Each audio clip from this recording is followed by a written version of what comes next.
Bonjour mes chers béliers, je vous remercie de me retrouver dans le cadre de cette guidance de la rentrée. Pour fêter ça, je vous propose de remporter le tirage de votre choix de 15 à 20 minutes sur mon site.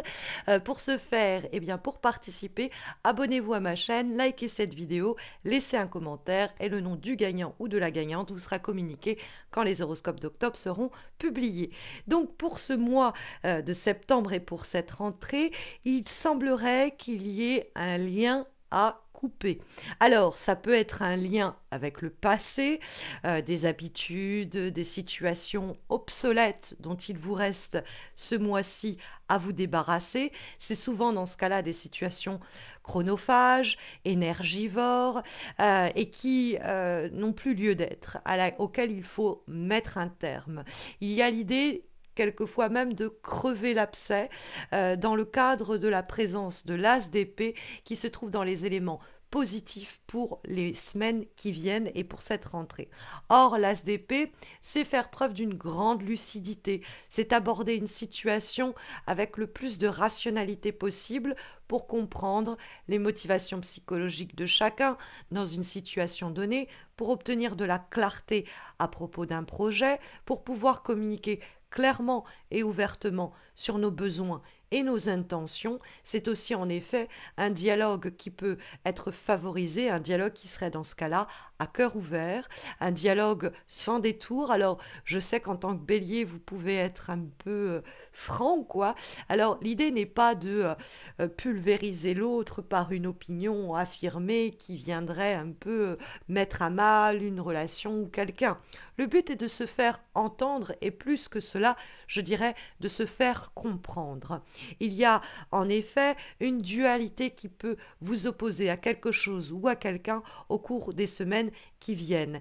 Et c'est le moment de dire basta, c'est fini, c'est terminé, je n'endure plus, je ne souffre plus cette situation, je ne suis plus impuissant ou impuissante face à elle, je fais entendre ma voix, je fais entendre mes besoins. Et si de cela doit découler une prise de décision intransigeante ou en tout cas chirurgicale qui me permet, eh bien, d'en terminer avec un cycle et une période, une relation ou une situation éprouvante, je ne me pose pas trop de questions et j'y vais.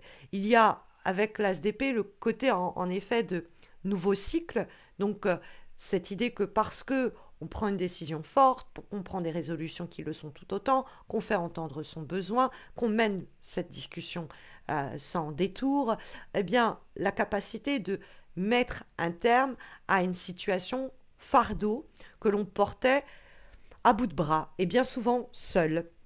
Donc peut-être aussi qu'il est question de remettre un peu les pendules à l'heure avec quelqu'un qui a peut-être un peu abusé de notre énergie, quelle qu'elle soit, de notre bon vouloir.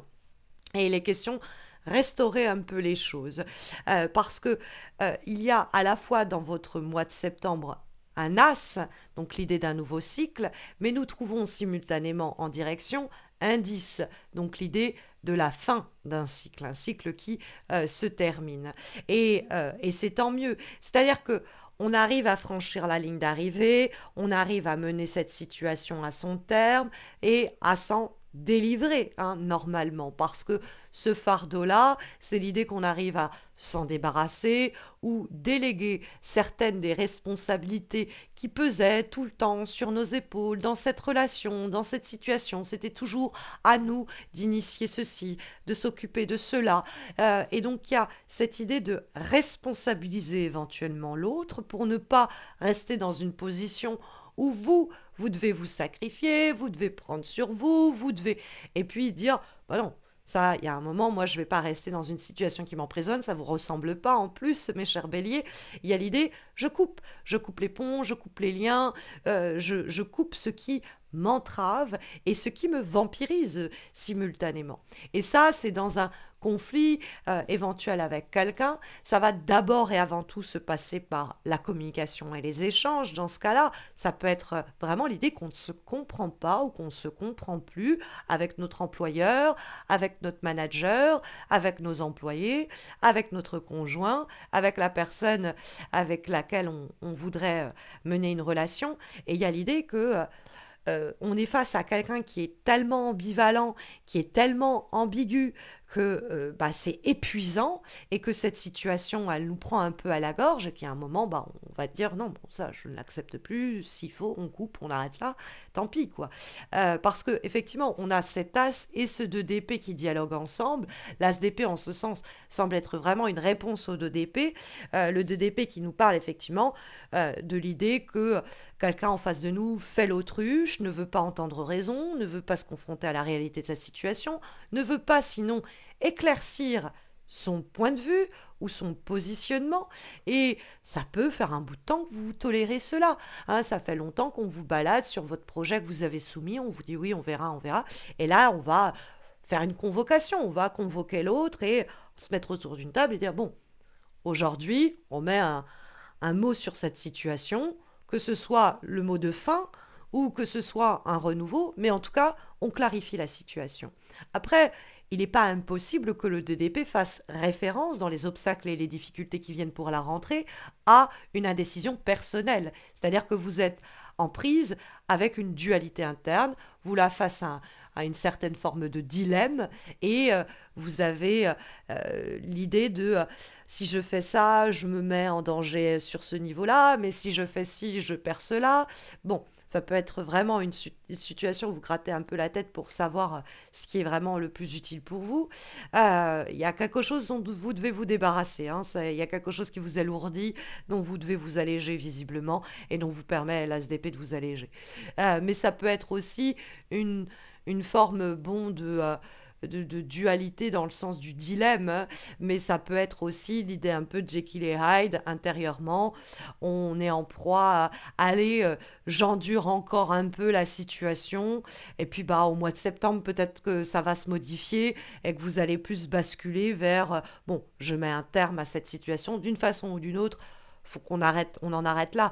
Donc c'est soit on arrête là ce schéma-là pour en remettre un autre en place, parce que dans ce cadre-là, moi, je ne peux pas me charger de toutes ces responsabilités dans ce boulot, dans cette relation, ou quoi, trop endurer, ou alors tout simplement, je ne peux pas me faire endurer tout cela, je dois arriver à me mettre d'accord avec moi-même, il faut peut-être que je mène une discussion très franche avec moi-même en disant, non mais là, qu'est-ce que je suis en train de me faire vivre, quoi? Qu'est-ce que je suis en train de me faire endurer? Parce que quelquefois, effectivement, le pendu, il se met dans une position de sacrifier.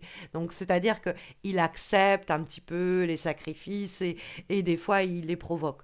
Donc, essayez d'identifier dans quelle situation en cette rentrée, vous serrez les dents en vous disant non mais c'est bon, j'encaisse quoi. Parce que en réalité, vous allez y laisser votre santé morale ou votre santé physique. Il y a quelque chose dont vous devez un peu vous apaiser, vous délivrer. Il y a une guérison possible avec l'as d'épée qui coupe le pendu. Ça peut être aussi une ambivalence ou une ambiguïté intérieure à propos d'un sujet ancien, une situation un peu de boulet que l'on traîne, parce que le pendu est souvent en relation avec le passé, c'est les fantômes au placard, c'est la carte un peu de la poussière sous le tapis, et puis des sujets comme ça qui reviennent de façon cyclique, un peu nous hanter parce que ça n'a toujours pas été résolu, et puis bah, ça vient nous vampiriser, nous pomper, nous dévitaliser, et donc c'est avec ça, et c'est à ça qu'on va remédier, c'est avec ça qu'on va couper, hein, avec cette lame qui coupe les liens du pendu.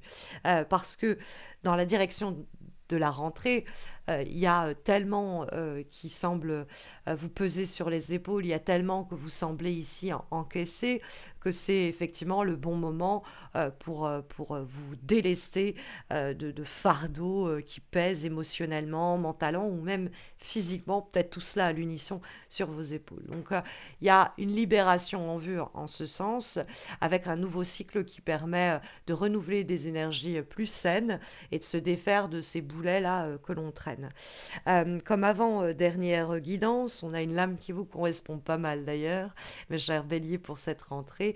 Elle est issue de l'oracle Spirit de la Lune et nous avons la carte de la souveraineté, la carte de l'éclipse lunaire. Pourquoi je dis qu'elle vous représente pas mal? La question de la souveraineté, c'est l'idée au fond, je suis mon seul maître, hein, personne ne me dicte mon action, mon chemin. Et donc, il y a une plénitude à être pleinement en capacité de décider de son chemin. Et donc, cette souveraineté qu'on vous invite à assumer pour ce mois de septembre et pour cette rentrée, nous dit de définir vos propres règles, d'incarner votre pouvoir, d'assumer vos décisions, de faire entendre aussi votre souveraineté, donc de ne pas être dans la dépendance, de ne pas être dans la docilité, hein, mais au contraire de prendre des décisions fortes, parce qu'il y a aussi l'idée dans la souveraineté qu'il faut assumer les responsabilités qu'on a, les décisions qu'on a, et que s'il y a des choses qu'on endure ou qu'on supporte, c'est qu'on les a tolérées. Donc je vous fais confiance, mes chers béliers, pour dire basta sur des situations telles quelles. C'est presque étonnant que vous vous y retrouviez. On va avoir comme dernière énergie une lame issue de l'oracle de la voix des êtres stellaires et nous avons la carte de la guérison cellulaire qui est associée à la guérison physique et émotionnelle. Donc il y a bien quelque chose qui au moins vous affaiblit physiquement, sinon sur un plan émotionnel ou intellectuel. Et ce fardeau-là, on l'a vu avec la carte du 10 de bâton, c'est précisément celui dont vous allez vous délester. Ça va vous permettre de retrouver votre pleine vitalité, de retrouver l'ensemble de vos énergies et ça va aider votre cœur, votre esprit à guérir un peu de ce qu'il a enduré sur les semaines, peut-être même les mois passés. Cette carte vous lance un vrai défi, hein. Il y a l'idée que vous avez les moyens, les capacités de déclencher votre auto-guérison, hein, en coupant ce qui est peut-être corrompu, pourri. On a l'idée d'amputer, hein, quelque chose peut-être, ou alors se défaire d'une sorte de douleur fantôme d'un membre qui a déjà été amputé et dont il nous reste complètement à nous délester. C'est en tout cas les énergies qui sont ici sondées pour vous accompagner au cours de septembre, mais sachez que si vous avez besoin d'une guidance plus suivie, chaque lundi, je poste des guidances intuitives sur Insta et Facebook, donc n'hésitez pas à m'y retrouver, n'hésitez pas non plus à me consulter pour une séance en direct ou pour un tirage personnalisé ou même pour vous former au tarot de Marseille. Consultez pour cela mon site missmojorising.com où vous pourrez faire votre choix dans le cadre du concours de septembre pour remporter aussi le tirage que vous souhaitez de 15 à 20 minutes dans ce que je propose sur mon site. Vous retrouverez le lien de mon site ainsi que de mes pages Insta et Facebook en descriptif de cette vidéo. Et puis, bah, écoutez, je vous souhaite une très bonne rentrée, mes chers béliers, et je vous dis à très vite, j'espère. Prenez bien soin de vous.